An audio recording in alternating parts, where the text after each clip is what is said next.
যে ভরবেগ থেকে আমরা 9-10 থেকে বলে আসতেছি যে যে কোনো দুইটা বস্তু থাকবে নির্দিষ্ট একটা ভরের, যে কোন একটা সময় তারা কি করবে, সংঘর্ষে লিপ্ত হবে। কোন শর্তে সংঘর্ষে লিপ্ত হবে? যদি পিছনে থাকা কোন একটা বস্তুর বেগটা সামনের বস্তুর তুলনায় কি হয়, বেশি হয়। আর যদি বেশি না হয়, বেশি না হলে সংঘর্ষ হবে? কখনোই হবে না। তাহলে ধরো সংঘর্ষের পরে দুইটা বস্তু দুই দিকে যাওয়া শুরু করলো, তাহলে এটা কি ভর চেঞ্জ হয়ে যাবে? প্রথমে ভর এমন ছিল, তারপর কি ভর চেঞ্জ হয়ে যাবে? আমরা জানি কোন একটা বস্তুর ভর কখনো কি হয় না, চেঞ্জ হয় না। তাহলে m1 আমি ধরলাম তার বেগ হয়ে গেল v1, আর এটা হয়ে গেল m2, আর তার বেগ হয়ে গেল ধরে নিলাম v2।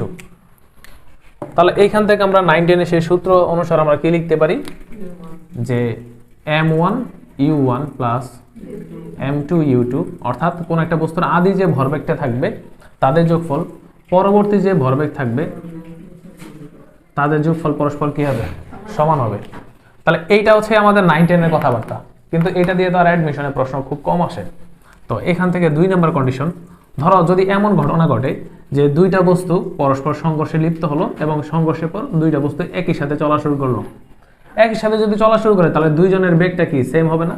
ধরো আমি ধরলাম b, আর এর যে প্রাথমিকভাবে ছিল সেটাও m1 আর u1, আর এটা হচ্ছে m2 u2। তো এইখান থেকে আমরা সূত্র কি লিখতে পারি, m1 u1 plus m2 u2 equals to m1 v plus m2 v, বা এটাকে আমরা এভাবে লিখতে পারি m1 plus m2 into v। কিভাবে লিখলাম, কারণ যেহেতু বেগ দুইটা সমান আছে আমি কমন লিখতে পারি। তাহলে এই লাইনটা না লিখে আমরা সরাসরি লিখব m1 প্লাস m2 ইনটু হচ্ছে v। গেল।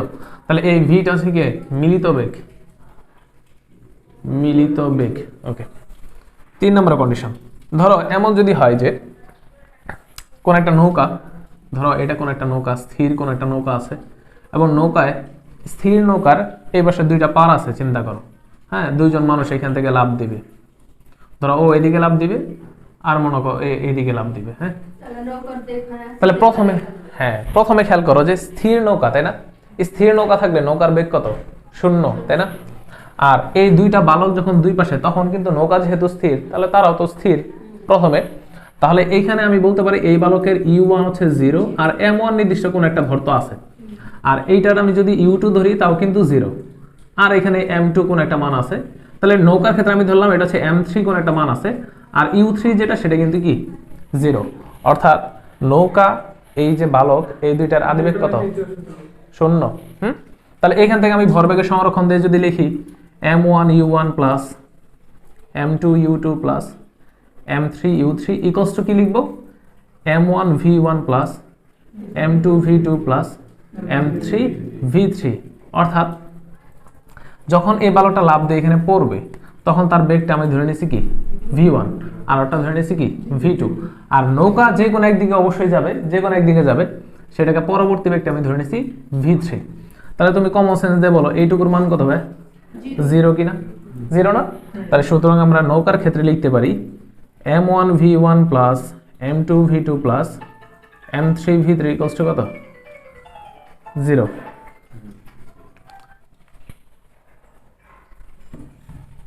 আর যদি এমন আসে, ধরো কোন একটা বন্দুক, হ্যাঁ বন্দুকের ট্রিগার, আর এখান ধরো গুলি আছে, ট্রিগার চাপার সাথে সাথে গুলিটা চলা শুরু করবে, তাই না? মানে সামনের দিকে বেগ প্রাপ্ত হবে। বেগ প্রাপ্ত হওয়া মানে কি, এখানে একটা ধনাত্মক ত্বরণের ব্যাপার স্যাপার আছে। ত্বরণ দিয়ে প্রশ্ন ঢাকা ইউনিভার্সিটি রিটেন আসার সম্ভাবনা খুব বেশি। এবার এখান থেকে যখন আমি লিখবো তখন বন্দুকের যে আদিবেগ u1 এটা কত ভাই, 0, এবং তার ভর নির্দিষ্ট ভর থাকবে। আর বন্দুকের গুলি যখন বের হয়ে যাবে তখন তার v1 নির্দিষ্ট মান থাকবে, এবং m1 এর মান তো আছে।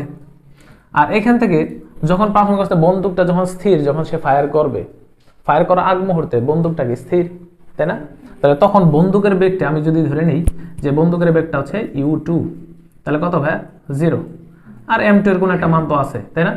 বন্দুক ফায়ার করার পরে গুলি যদি সামনের দিকে যায়, বন্দুক কোন দিকে যায়, পিছনের দিকে যায়, তাই না? তার মানে গুলির বেগ এবং বন্দুকের বেগ পরস্পর কি বিপরীত। তো তখন আমি এই বন্দুকের বেগটা কত হবে, আমি ধরে নিলাম বন্দুকের বেগটা হবে v2, আর m2 তো আছে। তাহলে এইখানে আমি সেম লিখতে পারি গুলি আর বন্দুকের ক্ষেত্রে m1 u1 plus m2 u2 equals to m1 v1 plus m2 v2। তাহলে ভাই এইটুকুর মান কত, 0, কারণ প্রাথমিক অবস্থায় গুলি অস্থির, বন্দুক অস্থির। তাহলে এখান থেকে আমরা সুতরাং লিখতে পারি যে m1 u1 plus m2 u2 equals to কত, 0। এটা হচ্ছে বন্দুকের ক্ষেত্রে। লেখো তাহলে ব্যাপারটা কি, যে 2 টনের একটি ট্রাক 10 মিটার পার সেকেন্ড বেগে উত্তর দিকে যাচ্ছে, আর 1.5 টনের একটি ট্রাক 20 মিটার পার সেকেন্ড বেগে দক্ষিণ দিকে যাচ্ছে। তারা উভয় সংঘর্ষে লিপ্ত হয়ে একত্রে কত বেগে কোন দিকে যাবে? আসো তাহলে এই যে প্রশ্নটা, তোমরা কি মানচিত্র বুঝো? দেখো মানচিত্র বুঝতে হবে। মানচিত্রে এটা হচ্ছে ইস্ট, এটা ওয়েস্ট, এটা নর্থ এবং এটা হচ্ছে কি সাউথ। তো আমাদের বলা আছে যে 2 টনের যে ট্রাকটা আছে সেটা 10 মিটার পার সেকেন্ড বেগে উত্তর দিকে যাচ্ছে। তার মানে কি এই দিক থেকে যাচ্ছে, ঠিক কিনা দেখো। 2 টনের ট্রাক কত বেগে যাচ্ছে? 10 মিটার পার সেকেন্ড বেগে যাচ্ছে। আরেকজন হচ্ছে কি 1.5 টনের একটা ট্রাক 20 মিটার পার সেকেন্ড দক্ষিণ দিকে যাচ্ছে। কোন দিক থেকে? উত্তর দিক থেকে দক্ষিণ দিকে যাচ্ছে। এই যে আসতেছে কত? 1.5 টন 20 মিটার পার সেকেন্ড। তাহলে কোন একটা সময় যদি তারা সংঘর্ষে লিপ্ত হয় তাহলে তাদের কি অবস্থা হবে? তুমি একটা জিনিস খেয়াল করো যে অর বেগের সাপেক্ষে অর বেগটা কি, তার ঠিক তার বিপরীত না? বেগ যদি বিপরীত হয় তখন এই বেগের মানটাকে তুমি যদি পজিটিভ ধরো তাহলে তখন এই বেগের মানটাকে কি নেগেটিভ ধরতে হবে। আমার কথা কি বুঝছো? আমি ধরে নিলাম এটা হচ্ছে m1, এটা হচ্ছে u1, আর এটা হচ্ছে m2, আর এটা হচ্ছে u2। আমি ধরে নিলাম। তাহলে আমরা কি জানি m1 u1 plus m2 u2 equals to m1 plus m2 into কি v। তাহলে আমি কি বললাম যে এটাকে আমি পজিটিভ ধরে নিলাম, তাহলে এখানে আমার u1টা কি হবে ভাই? নেগেটিভ। ওকে, আমি ধরে নিলাম নেগেটিভ। এখন দেখি আমার রেজাল্টটা কি আসে। তাহলে v ইকুয়ালস টু,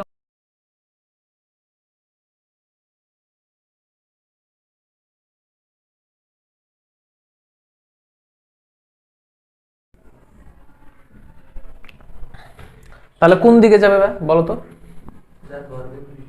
না, কোন দিকে যাবে সেটা দেখো। আমি ধরে নিছি এটার বেগটা পজিটিভ আর এটার বেগটা ধরে নিছি কি নেগেটিভ। আমার রেজাল্ট কিসে আসছে? পজিটিভ। তার মানে ও যে দিকে যাচ্ছে সেদিকে যাবে। কথা কি বুঝছো? আমার কথা কি বুঝছো? তাহলে আমি যেটা আমি ধরছি, আমার যদি রেজাল্টটা নেগেটিভ আসতো তাহলে নেগেটিভ বস্তুটা যেদিকে যাচ্ছে সেদিকেই, আর যেহেতু পজিটিভ আসছে তাহলে পজিটিভটা যেদিকে সেদিকে। কথা কি বুঝছো? তাহলে কি হবে? উত্তর দিক থেকে দক্ষিণ দিকে যাচ্ছে।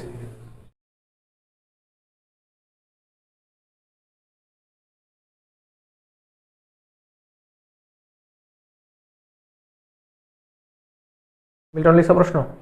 তাহলে কি বললাম যে 2 কেজি ভরে কোন একটা বন্দুক হতে 2 মিটার পার সেকেন্ড বেগে এত ভরে একটি গুলি বের হয়ে যাচ্ছে। যদি বন্দুকের নলের দৈর্ঘ্য 0.1 মিটার হয় তাহলে বন্দুকের গুলিটা কত বল অর্জন করেছে? এটাও কিন্তু এই ভরবেগেরই প্রশ্ন, কিন্তু কিভাবে আসে দেখো। আমি যদি এটাকে বন্দুক কল্পনা করি যে এটা একটা বন্দুক আর এখানে হচ্ছে গুলি রাখা আছে, এখান থেকে গুলিটা যাবে, তাই না? প্রথমে বলো বন্দুকের যে নলের যে দৈর্ঘ্যটা, এই যে বন্দুকের নল যেখানে আছে দেখো, তাহলে কি বললাম এই যে বন্দুক, হ্যাঁ বন্দুকের এই যে নলের দৈর্ঘ্যটা কত দেওয়া আছে ভাই? 0.1 মিটার। 0.1 মিটার নলের দৈর্ঘ্য দেওয়া আছে এবং গুলি যখন বের হয়ে যায় সে কত বেগ অর্জন করে? 2 মিটার পার সেকেন্ড। তার মানে তার বেগ v ইকুয়াল টু হচ্ছে কত? 2 মিটার পার সেকেন্ড। ভাইয়া আদি বেগ কত? 0, তাই না? গুলির ভর দেওয়া আছে কত? m ইকুয়ালস টু 10 মিলিগ্রাম দেওয়া আছে। মিলিগ্রামকে আমরা গ্রামে কনভার্ট করতে পারবো না? ওকে, তাহলে দেখো, তাহলে এই যে সে দূরত্বটা অতিক্রম করলো, কতটুকু দূরত্ব করলো? আমি ধরলাম যে নেওয়ার দৈর্ঘ্যটা হচ্ছে কত? s, sটা কত? 0.1। কথা কি বুঝছো? তাহলে অবশ্যই এখানে কিন্তু একটা ত্বরণের ব্যাপার স্যাপার আছে। যেহেতু তার সময়ের সাথে বেগ বৃদ্ধি পাচ্ছে তার মানে এখানে একটা কি ধনাত্মক ত্বরণ আছে। ওকে, তাহলে নরমালি আমরা f ইকুয়াল টু কি জানি ভাই? f equal to ma। তাহলে m আমি লিখলাম, a তো আমরা জানি না। a সমান আমরা কি v স্কয়ার বাই 2s লিখতে পারবো? তাহলে v স্কয়ার বাই 2s যদি লিখতে পারি, m এর মান হচ্ছে 10 মিলিগ্রাম বা 10 ডিভাইডেড বাই কত? 1000 ইনটু v কত? 2 square divided by 2 into s কত? 0.1। আমরা আনসারটা বের করতে পারবো না? ওকে, আনসার হবে এত নিউটন। সবাই আনসারটা বের করো তো কত আসে? 4/5 মানে 4/20। গুড। 20 মানে কত? 1/5।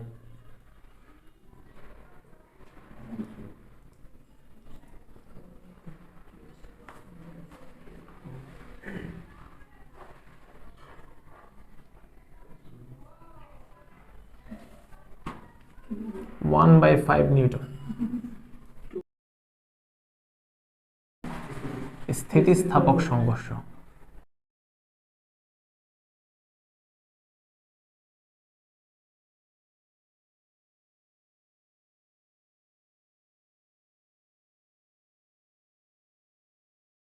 0.2 কেজি ভরের কোন একটা মার্বেল 2 মিটার পার সেকেন্ড বেগে চলছে, অপর একটি মার্বেল 0.1 কেজি ভরের মার্বেল 3 মিটার পার সেকেন্ড বেগে চলছে।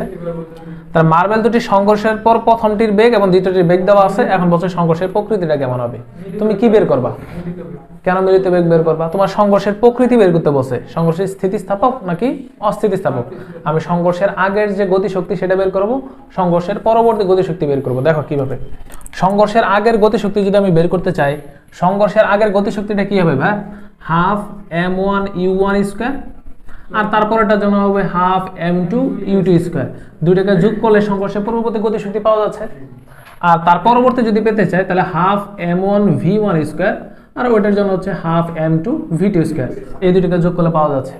এই দুটোকে যোগ করার পর আমি যে রেজাল্টটা পাবো, সেই রেজাল্টটা যদি দুই পাশে সমান হয় তাহলে স্থিতিস্থাপক, আর যদি সমান না হয় তাহলে অস্থিতিস্থাপক। তাহলে এখানে আসো, তাহলে হাফ, দুই পাশ থেকে আমার হাফ কমন নেওয়া যায় না, নিলাম। আর এখানে কত m1টা কত হয়? 0.2, তারপর স্কয়ার, তার মানে কত হবে? আচ্ছা দিলাম, আগে স্কয়ারটা দিই, একবার লিখি আমরা। ইনটু u1টা কত? 2 প্লাস 0.1 ইনটু ভাইয়া গতিশক্তি সূত্রটা কি তুমি বলো, তাহলেই হবে। হ্যাঁ, এটা তো ভর, বুঝছো কিনা দেখো, বুঝছো কিনা? আর সেম এটা কি হবে? হাফ কমন নিয়ে নিলাম, তাহলে হচ্ছে 0.2 ইনটু হচ্ছে ভি এর মান কত? 1 স্কয়ার, প্লাস এটা হচ্ছে 0.1 ইনটু কত হবে? 2 স্কয়ার। কত হয়? দুই পাশে হিসাব করে দেখো, দুই পাশে কি সমান আসে কিনা। 4/10, তাই না? তুমি এখন দেখে বুঝতেছো যে দুইটা জীবনও সমান হবে না। সমান হবে? দেখে বুঝা যাচ্ছে সমান হবে না, তার মানে এটা হচ্ছে অস্থিতিস্থাপক সংঘর্ষ। আচ্ছা, আমরা কৌণিক বেগ সবাই জানি না? কৌণিক বেগ আমরা সবাই জানি। কৌণিক বেগের কি দ্বারা প্রকাশ করা হয় ভাইয়া? ওমেগা দ্বারা প্রকাশ করে, তাই না? আর কৌণিক বেগ এবং রৈখিক বেগের মধ্যে একটা সম্পর্ক আছে। কি সম্পর্ক? v ইকুয়ালস টু, রৈখিক বেগ v ইকুয়ালস আমরা জানি আর ওমেগা, তাই না? আর ওমেগা ইকুয়ালস আমরা জানি 2 পাই বাই কি জানি? t জানি। Omega equals to 2 pi by t। তো এই সমস্যা নেই, দেখো আসো। তাহলে কি বললাম? 1 rps, 1 rps মানে হচ্ছে রেভলিউশন পার সেকেন্ড, অর্থাৎ সেকেন্ডের কাটা কতটুকুতে রেভলিউশন করে, মানে ঘুরে। আমরা জানি 60 সেকেন্ডে একবার ঘুরে, ঠিক না? সেকেন্ডের কাটা 60 সেকেন্ডে একবার ঘুরে। তাহলে আমরা এখানে কি লিখতেছি দেখো, 2 পাই বাই t এর জায়গায় কি লিখলাম? 60। কথা কি বুঝছো? তাহলে এর পাই বাই কত হবে? 30। এককটা কি তোমরা জানো? Radius per second. ওকে, যদি আমি বলতাম 1 রেভলিউশন পার মিনিট অর্থাৎ rpm বলতাম, পরীক্ষা আসবে 1 rpm মানে কত ভাইয়া? 2 পাই বাই কত হবে? Revolution per minute. মিনিটের কাটাটা ঘুরতেছে 60 মিনিট 60 সেকেন্ড। সেকেন্ডে যেহেতু আমরা সবগুলো রেজাল্ট কি বের করব সেকেন্ডে, তাহলে কি হবে? 60 ইনটু 60। তাহলে আমার এখানে কত হবে? পাই বাই 1800 রেডিয়াস পার কি সেকেন্ড। যদি বলতো 1 rph বলতো, রেভলিউশন পার আওয়ার বলতো, তাহলে 12 ঘন্টায় ঘুরে। তার মানে আমরা বলতাম 2 পাই ডিভাইড বাই 12 ঘন্টা 60 মিনিট 60 সেকেন্ড। কথা কি বুঝছেন? এত রেডিয়াস পার সেকেন্ড। এগুলা এমসিকিউতে আসবে। এটার ভেক্টর সমীকরণটা কি ভাই?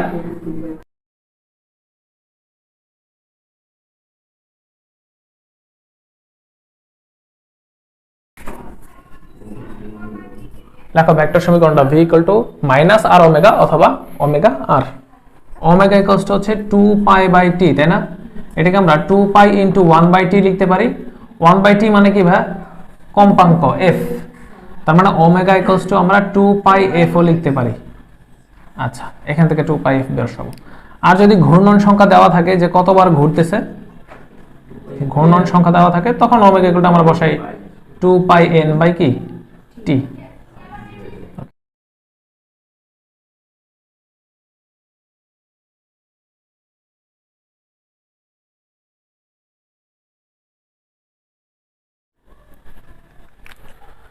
একজন ব্যক্তি প্রতি মিনিটে 10 বার ঘূর্ণন সম্পন্ন করে, তাহলে তার কৌণিক বেগ কত? এটা কি হবে? Omega to 2 pi 10 divide by হচ্ছে কত? 60 pi by 3 radius per second. Okay, কেন্দ্রমুখী বল যদি দেওয়া থাকে, কেন্দ্রমুখী বল,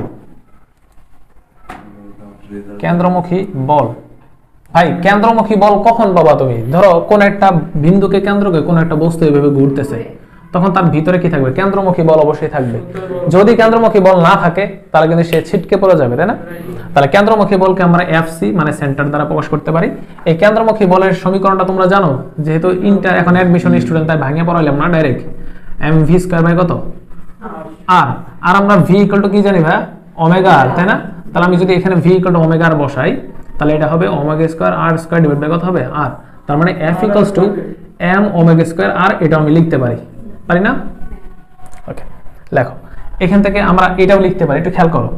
F equals to M 2 pi by T square into R লিখতে পারি।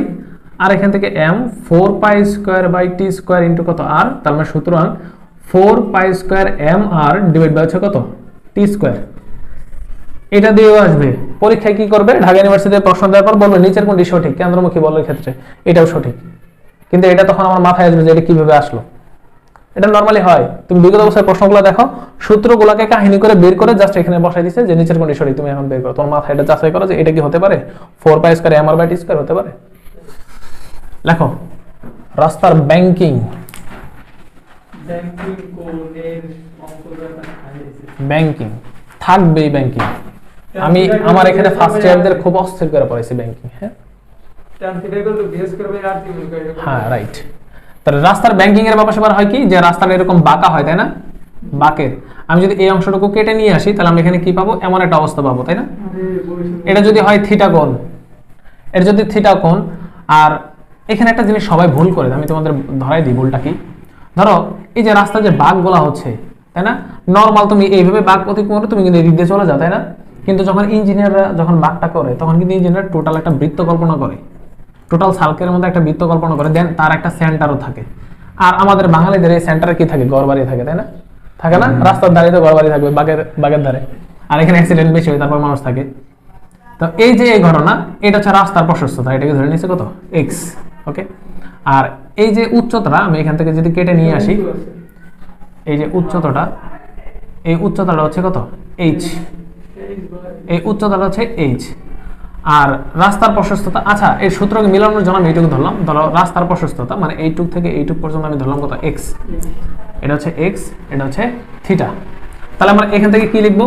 আচ্ছা তোমাদের অঙ্কে তো রাস্তার ব্যাসার্ধ ধরছিল না? রাস্তার ব্যাসার্ধ ধরছিল না, নাকি রাস্তার প্রশস্ততা ধরছে? কোনটা? হ্যাঁ রাইট। ওকে, তাহলে এইটা হচ্ছে কি আমার রাস্তার প্রশস্ততা। আর যদি আমি ব্যাসার্ধ বলি তাহলে কিন্তু ব্যাসার্ধ হচ্ছে এই টোটালটা কিন্তু আর। এই জায়গায় আমরা পরীক্ষার প্রশ্ন কিন্তু ভুল করি, দেওয়া থাকে রাস্তার প্রশস্ততা, আমরা বসাই দিই এর মধ্যে কত? আর। ভাবি যে এটাই মনে রাস্তার ব্যাসার্ধ, না। রাস্তার ব্যাসার্ধ হচ্ছে এই টোটাল রাস্তাকে একটা সেন্টার কল্পনা করে যে বিন্দুতে পাইছে এইখান থেকে এই প্রশস্ততা এইটুক দূরত্ব হচ্ছে কত? আর। কথা কি বুঝছো? ব্যাসার্ধ জিনিসটা কি আসলে। আর এক্স যেটা ধরছি সেটা হচ্ছে রাস্তার প্রশস্ততাকে ধরছি আমি। তাহলে এখান থেকে আমরা দুইটা সূত্র লিখতে পারি। প্রথম কথা, এখান থেকে আমি সাইন থিটা যদি লিখি তাহলে আমরা কি লিখবো? লম্ব বাই অতিভুজ, তাই না? তাই তো। আর যখন এখানে নির্দিষ্ট একটা বেগে কোন একটা গাড়ি যাচ্ছে, ধরো এখানে আমি যদি গাড়ি আঁকি, 4 চাকা গাড়ি মনে করো যাচ্ছে নির্দিষ্ট একটা বেগে, তখন এখান থেকে আমরা একটা সমীকরণ বের করছিলাম, সেটা কি? tan থিটা ইকুয়াল টু কি? v square by rg। tan theta equal v square by rg, সেটা আমি বের করছিলাম, তাই না? একটা জিনিস খেয়াল করো তো, থিটার মান sin 0 ডিগ্রি এবং sin 90 ডিগ্রি, তুমি একটু খেয়াল করো। sin আর tan 0 ডিগ্রি এবং tan 90 ডিগ্রি হিসাব করো। যখন তুমি sin 0 ডিগ্রি বসাবা তখন sin 0 ডিগ্রি মান কত? 0। sin 0 ডিগ্রি মান 0, sin 90 ডিগ্রি মান কত ভাইয়া? 1। সেম tan 0 ডিগ্রি মান কত কে বলতে পারে? sin বাই cos, তার মানে কত হবে? 0। ঠিক আছে নাকি ভুল বললাম? ওকে, তার মানে আমি বুঝলাম কোণের মানটা যত আস্তে আস্তে কমের দিকে, সাইনের দিকে মানে 0 ডিগ্রি দিকে আসবে, তত তার মানটা কত হইতে থাকবে? 0 হইতে থাকবে। সেম tan 0 মান কত? 0। তার মানে আমি এইভাবে বলতে পারি যে কোণের মানটা যত কমের দিকে আসবে তত সাইন এবং tan কাছাকাছি চলে আসবে, এবং কোন একটা সময় যখন 0 ডিগ্রি হয়ে যাবে তখন সাইন যা tanও তা, ঠিক কি না? তার মানে এই যে ব্যাংকিং কোণ, রাস্তায় যে কোণগুলো থাকে এটা মূলত খুব ছোট হয় বা ক্ষুদ্র হয়। ক্ষুদ্র বলতে এটা মোটামুটি 6 ডিগ্রির নিচে হয় সব সময়। প্রত্যেকটা অঙ্কে দেখবা এটা ব্যাংকিং কোণের কোণটা 6 ডিগ্রি থেকে কি কম। আর যত ছোট হবে তত সাইন থিটা tan থিটা কি হবে? সমান হবে। তখন আমি যদি সাইন থিটা ইকুয়ালস টু আমি তখন কি লিখতে পারি? tan theta. এই লজিক দিয়ে আমরা অনেকগুলো প্রশ্ন করব।